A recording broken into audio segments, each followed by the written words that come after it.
Assalamualaikum warahmatullahi wabarakatuh.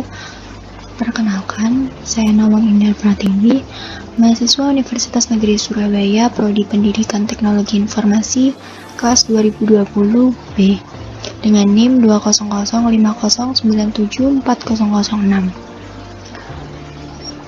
Di video kali ini, saya akan menjelaskan mengenai subnetting pada mata kuliah jaringan komputer.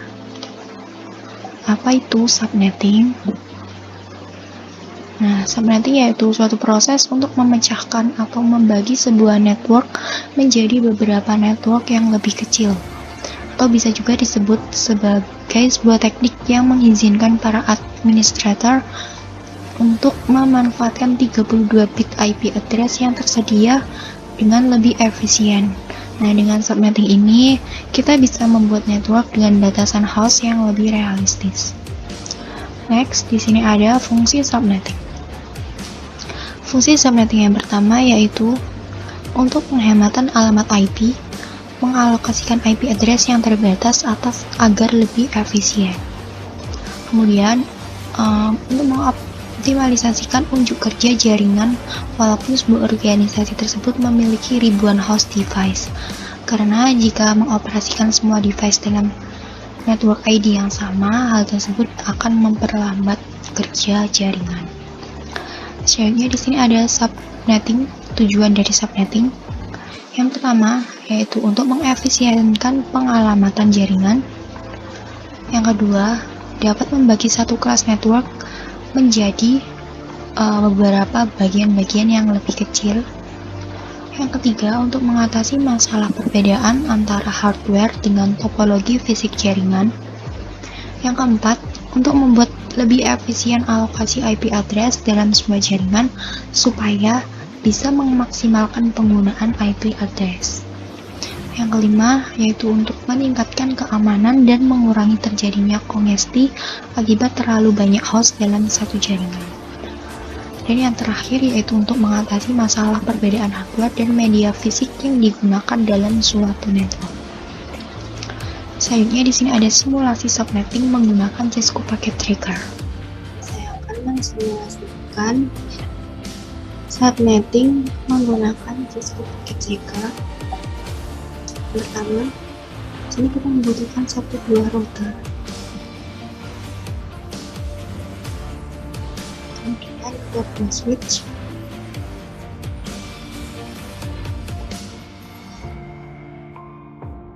Lalu 6 buah PC.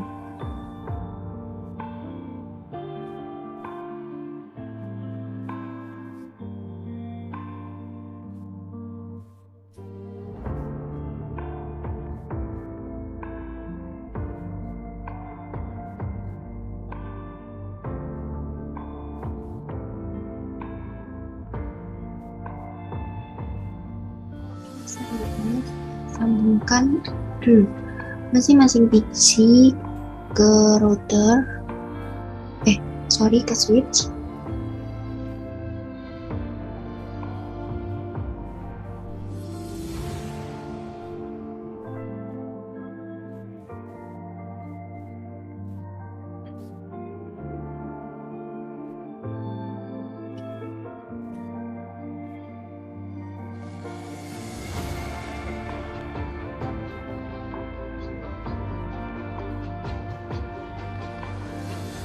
Untuk yang switch ini juga kita sambungkan ke router.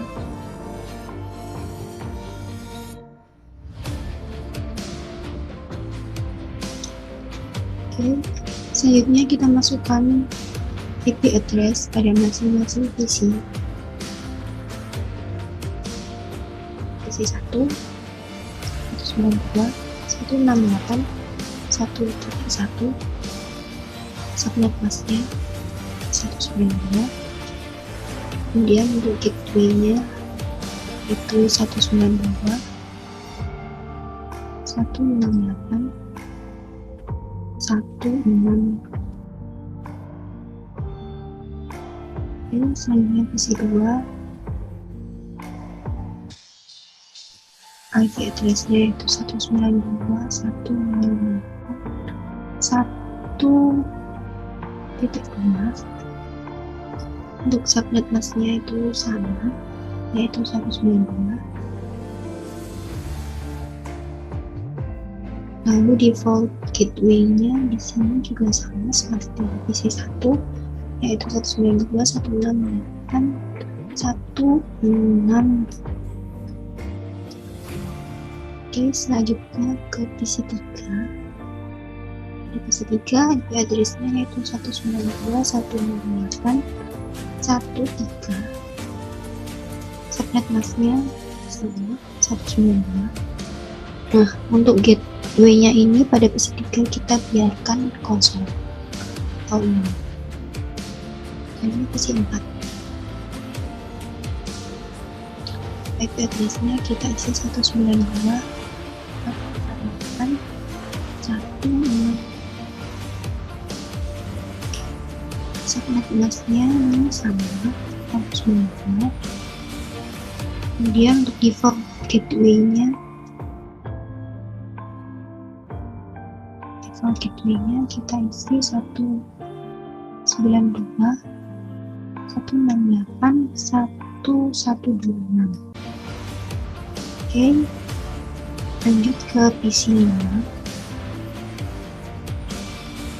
Untuk PC5 IP address-nya yaitu 192.168.1.66. Kemudian subnet masknya sama 192. Lalu untuk gateway-nya kita biarkan 0. Ya, PC6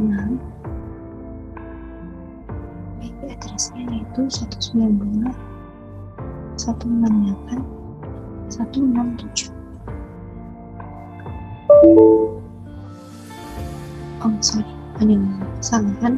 Sini kita kurangi 192.168.167. Subnet masknya sama 192. Untuk default gateway-nya ini juga kita biarkan.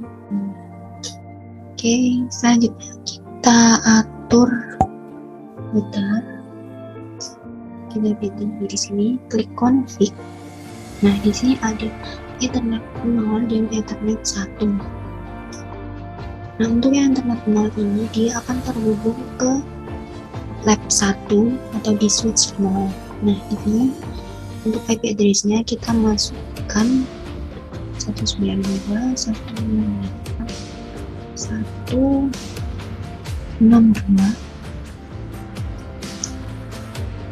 Subnet masknya 192. Ini jangan lupa untuk status ini kita centang. Oke, selanjutnya kita beralih ke Ethernet 1. Di Ethernet 1 ini akan terhubung pada lab 2 atau switch 1. Untuk IP address-nya diisi 192.168.1.12. Subnet masknya ini sama dan port status juga jangan lupa dicentang. Oke, selesai, kita close. Selanjutnya kita masuk ke mode simulasi. Simulation, show only, edit filter, pilih ICMP. Oke. Nah, pada praktikum ini untuk skenario yang pertama yaitu kita mengirimkan simple PDU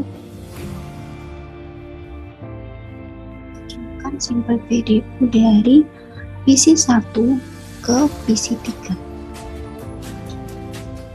Kita jalankan.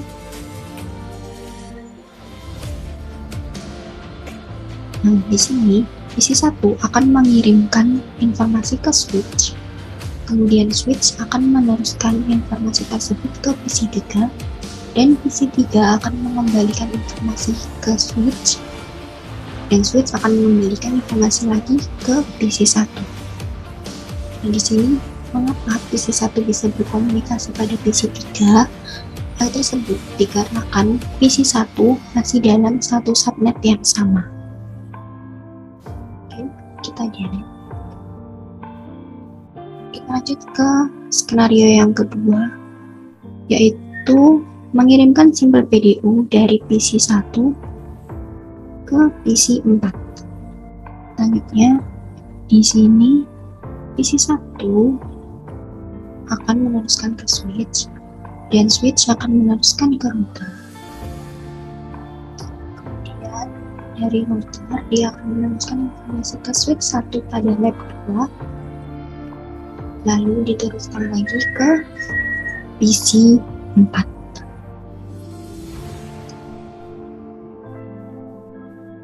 Nah, kemudian dari PC 4 akan mengembalikan informasi tersebut ke switch, kemudian switch akan mengembalikan ke router dan kembali ke switch pada lab 1 dan ke PC 1. Nah, di sini mengapa PC 1 bisa berkomunikasi pada PC 4? Hal tersebut dikarenakan PC 1 dan PC 4 itu sama-sama mempunyai gateway, maka dari itu mereka bisa saling berkomunikasi.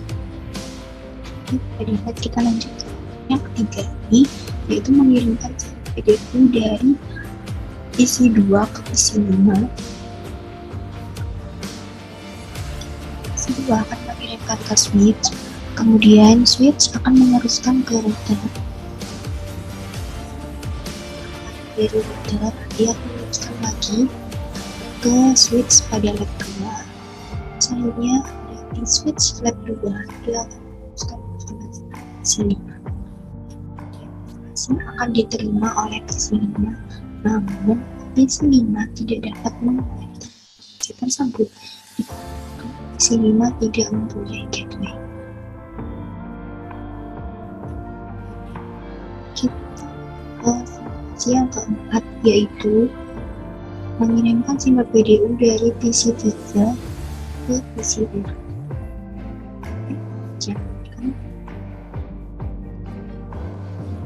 Di sini terlihat bahwa status gagal dikarenakan PC 3 dan PC 6 itu tidak mempunyai gateway, maka dari itu mereka tidak dapat saling berkomunikasi. Kita kembali ke mode real time.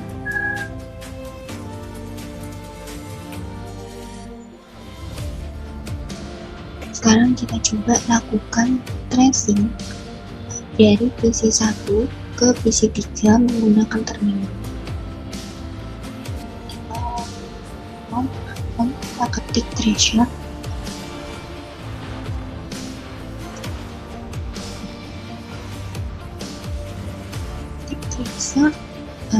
IP pada PC 3 itu kan 192.168.1. Di sini terlihat bahwa status tracer komplit dikarenakan PC 1 dan PC 3 dapat saling berkomunikasi.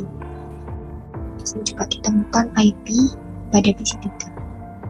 Selanjutnya kita coba tracing dari PC 1 ke PC 4. Lagi tracer, kemudian tulis IP dari PC 4 yaitu 192.1.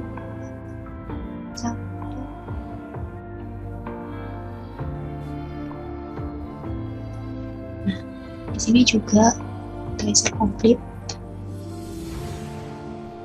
muncul gateway dan IP-nya dikarenakan tadi PC 1 dan PC 4 bisa saling berkomunikasi menggunakan itu. Selanjutnya kita cek lagi untuk skenario yang ketiga, yaitu PC 2 ke PC 5. Bisa IP dari PC 5 yaitu 192.168.1. Nah, di sini terlihat hanya muncul gateway-nya saja, dikarenakan tadi pada PC 2 itu bisa berkomunikasi satu arah saja. Jadi PC 2 hanya bisa mengirimkan informasi ke PC 5, PC 5 tidak dapat di sini untuk statusnya tertulis request time off. Skenario terakhir itu tracing dari PC 3 PC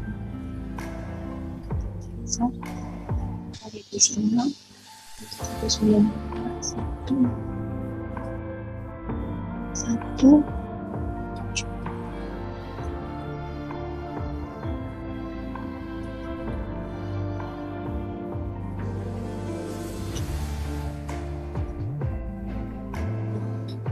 pada skenario yang keempat ini, statusnya tertulis request time off dikarenakan PC 3 tidak dapat melakukan dengan PC 6 karena tidak mempunyai gateway.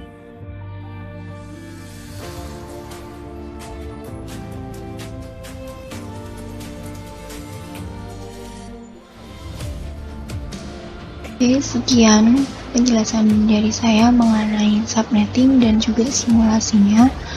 Kurang lebihnya mohon maaf. Wassalamualaikum warahmatullahi wabarakatuh.